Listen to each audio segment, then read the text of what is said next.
আসসালামু আলাইকুম, সবাই কেমন আছেন? আজকে আমরা আমের ভর্তা বানাবো নিয়ত করেছি। তার জন্য আমি আমার বন্ধু মাহিম মিলে এলাকার থেকে কিছু আম নিয়ে আসলাম।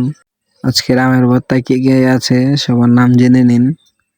মোহাম্মদ ইমরান শিকদার, মোহাম্মদ জিয়ান শিকদার, মোহাম্মদ জব্বারুল, মোহাম্মদ মাহিম, মোহাম্মদ রাকিব। 4টা আম আনতে গিয়ে আমার বন্ধু মাহিম কোট খাইছে, তারপরে বেড়েরা কতক্ষণ গালাগালি করছে।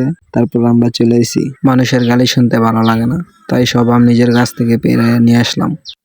তারপরে আম পাড়া শেষে আমরা স্কুলের তেলে নিয়ে আসলাম। তারপরে আমার বন্ধু বলতেছে মাহিম যে আর কিছু আম লাগবো। এর জন্য বেশি দূরে না, যে স্কুলের পাশে একটা গাছ আছে, সেখান থেকে আমরা কিছু আম পেড়ে নিয়ে আসলাম।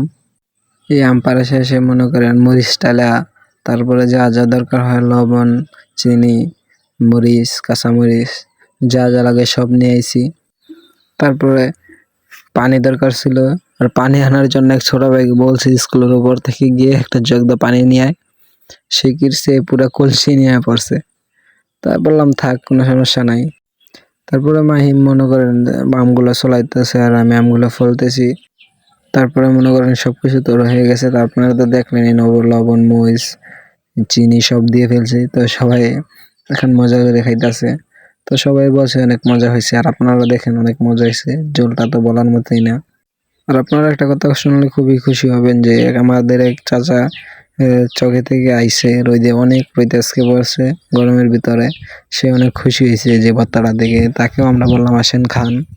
তারপরে সে খেয়ে বললো অনেক সুন্দর হয়েছে আর অনেক ভালো হয়েছে। এই কথাটা শুনে আমার ভালো লাগলো।